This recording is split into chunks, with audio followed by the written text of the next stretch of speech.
Hi, welcome to Teen Wisdom Tuesday. I am so grateful that you are here with me today. I'm going to talk to you a little bit about teens and drugs because I know for so many of you, you're worried about your teen falling into taking drugs and the potential devastation that could have on their life. So let's just tap into why do teenagers take drugs in the first place?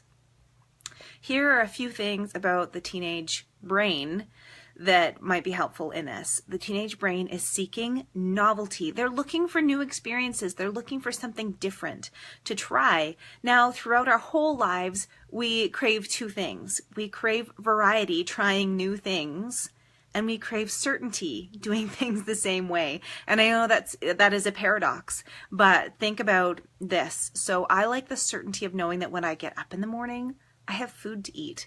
I like the variety of knowing I can choose lots of different things. I could have cereal, I could have pancakes, I could have eggs.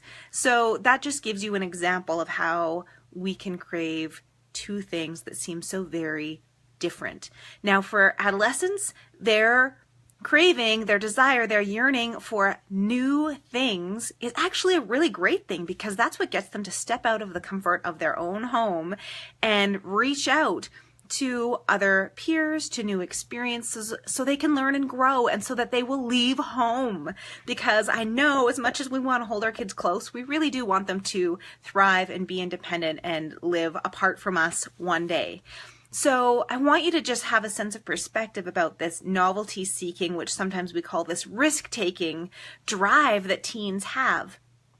We all have that drive. Teens just have it more because they need to, because this is the way that they are drawn out into the broader world.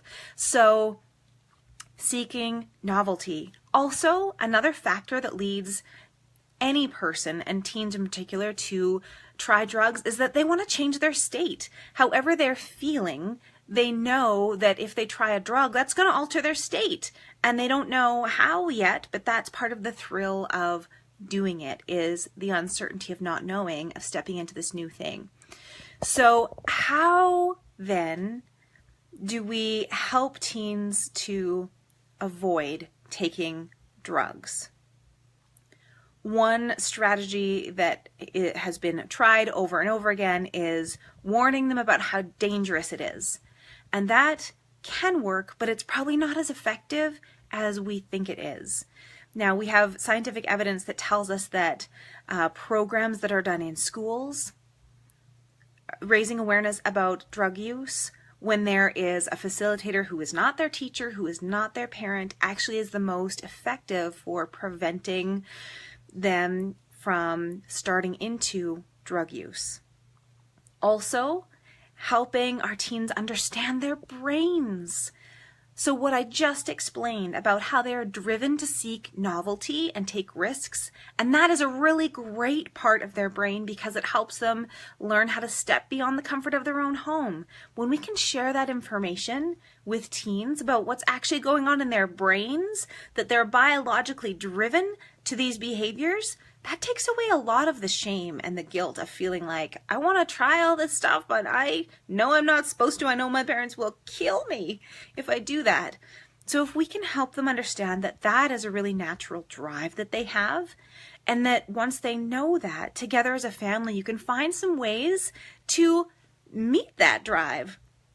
I've just been reading this great book by Daniel Siegel called Brainstorm, and he said when his son was a teenager, they would take their skateboards to a closed parking garage on the university campus where he worked, and they would put on their helmets and their gear and skateboard down the parking garage.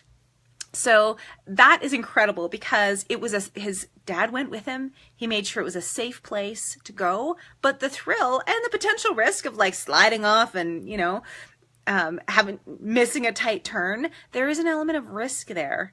Here in Canada, lots of families take their kids skiing. Going down a Black Diamond Run is no messing around. It takes skill to be able to do that, and that feeling of adrenaline is what so many teens crave and need. So the takeaway here is understand and help your teen understand that that drive to do something risky, to try something different that will change your state is so incredible that you have to help your teen find ways to be able to meet that. So instead of making them feel like the way they are is wrong and bad and they shouldn't have those drives, instead fuel it into something positive. So I hope that is helpful. Another strategy is helping teens really understand their emotions and learning how they can shift out of their emotional state in a way that is safe and healthy. So here is one strategy. Sometimes kids turn to drugs because they say it calms me down, it relaxes me, it makes me feel better. There are some other things that can do that. And just knowing your teen and helping them know themselves can help them figure out how to do that. So, you know what calms me down and so many other people in the world is music. So, but when I'm feeling really frustrated or upset, I don't want to go listen to calming, relaxing music. That actually seems annoying. I want to go listen to mad, raging music. And then when I've done that for a while, my system actually gets tired of that. So then I want to kind of shift down to something a little bit more calm and then shift down again. So this may be coming up with a playlist. What's the playlist for when you're feeling a certain way? Okay, I want to start with raging music and shift all the way down to something calm so that I can really feel powerful within myself. So there's another strategy to help really figure out how we can shift our emotions, change the state that we're in without turning to drugs. Another great way to shift your state, go get some exercise or go outside in nature. Moving your body actually moves your emotions.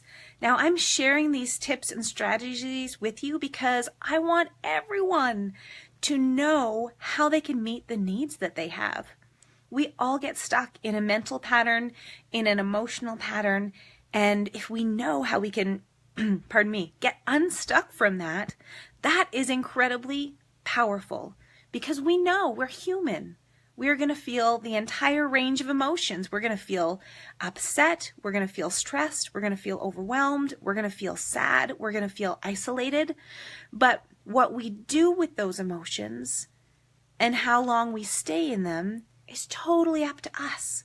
And when we have kind of a menu, a playlist of strategies we can use to help us move through those emotions, our life becomes within our control. We no longer feel like our emotions are happening to us.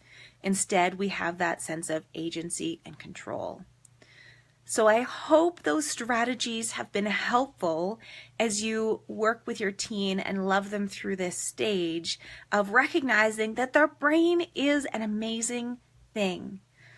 And they don't have to have life that's just done to them.